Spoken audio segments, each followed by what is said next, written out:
why are we back to square one? Nuh-uh, not everyone. We can narrow it down to whoever doesn't have an alibi yet. I guess I should have known a dumb whore pig like you wouldn't understand. So let me explain. If there's this much evidence, then there's no mistake the body was hidden in the piranha tank. But for someone to plant the body in there with such limited time is pretty tricky. Ding, ding, ding! The ultimate detective gets it right again! Stop asking me dumbass questions. It could have been solved with the process of elimination. Jeez. Fine. I'll explain it to the itty-bitty, pea-brained bitchlet. First, the gym was closed during nighttime, so no one could have entered. After nighttime passed, morning came. But hiding the body before the show which leaves only one possibility. It was done before nighttime yesterday. Anyone who doesn't get this is just as stupid as the whore bitchlet over there. Now, Kirumi, you would tell the truth, even if it screwed you over. Why would you even say that, though? You're tying a noose around your neck, you know. What about Kaito? Only murderers grow out creepy facial hair like mustaches and goatees. After I left Gonta's lab, I ran into Kirumi. I'm pretty sure Kirumi stayed at the gym 5 minutes till 9 o'clock. Sorry, forgot. I definitely didn't keep it a secret to make the trial more interesting. Like robots, we meatbags can't pull out our memories from our hard drive. Maybe someone snuck into the gym while Kirumi and I were busy talking. We can rule out of the suspects list. Yeah, you can take her off the list. She actually has an alibi. Who else could it be but the horny exhibitionist Mew? Yep, it took a while, but at least we got everyone's alibis cleared up. We should remember all of this in case we need to recall these events again. No, we should do something more fun. And I have the perfect idea. We narrowed it down to 2 people, and one of those 2 is the culprit, right? Since we don't have to randomly accuse each other, finding the truth just got much easier. So let's find the truth with a more effective method. If one of them is the culprit, then the innocent one should know who the guilty one is, yeah? Because if you know you're not the culprit, then you can just accuse the other person, which means there is one person among us who definitely knows who the culprit is. To that someone who knows, do your best to convince us. Work harder. Have the 2 argue for their innocence. That's how we'll decide our culprit. And you guys talk about cooperation and teamwork, but you're all afraid.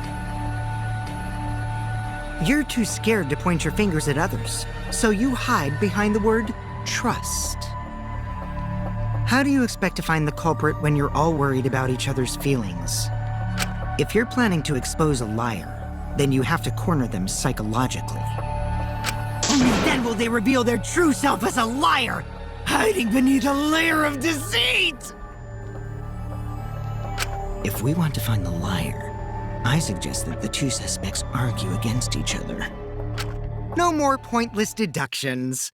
All we need is for them to fight for their lives. So let's push an argument that's totally not boring but super fun! We'll catch the culprit in their lies when we find a contradiction.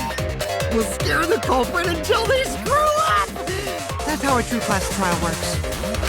Right, Monokuma? Yep, I totes agree. And on your side, I don't want to die either, you know.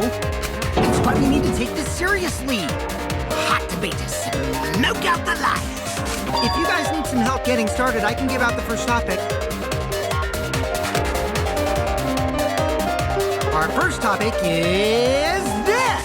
Ta-da! Not just any cup's pad, but the one given to our latest victim, Ryoma. When we started investigating, I went straight to his room to borrow it. And the reason why I brought it out just for this occasion is because one of these 2 had Ryoma's motive video. Dun dun dun! And for us to figure that out, we need to know who this motive video belongs to. Take a guess, everyone! Whose motive video did Ryoma have? Oh, how did you ever guess? Ooh, I know! It's because the motive video that you have belongs to Kaito. Process of elimination wins again. The obvious answer was Maki, right? Finally, you said something! This is how a debate should be. I only brought up the motive video to make her talk. Okay, now that we got the party rolling, let's get you and Kaito ready to argue. Remember, if you're not the culprit, then that means the other one is. Got that? Let's start this extreme death debate. Tear up the other's lies, rip each other apart. Huh? Really? You're saying neither of you are the culprit? Then what would be the point of this whole debate? Hunch? Are you being serious? You do know all our lives are on the line here, right? And you're betting our lives on just a hunch? You're totally not serious. You can't be that stupid, right?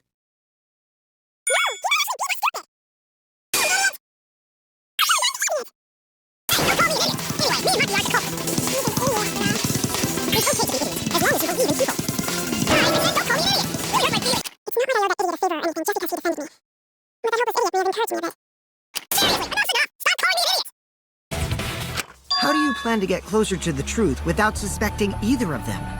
Unless you have evidence to the contrary, these two will remain suspect. Huh? You two? How could the ultimate detective believe in someone without proof? It's totally obvious! Maki's so desperate that she has to lie. We shouldn't listen to anything Maki says.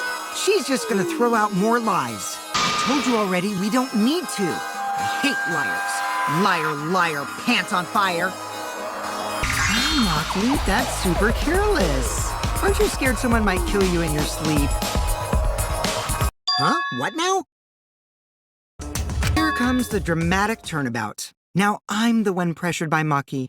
Okay, it's true. I told Ryoma. But that's not a bad thing, right? He wanted to know, so I told him.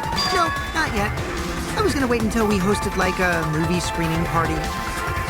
I just checked who had whose so I could give them back to everyone after. Maki is lying. Like I said before, a liar like me knows their own kind. I'd be so surprised if Shuichi was a liar, especially after we believed him for so long. We wouldn't be able to trust anyone anymore. Well, it's not like he's lying anyway. But we can't disobey school rules, right? The body was probably moved in the morning.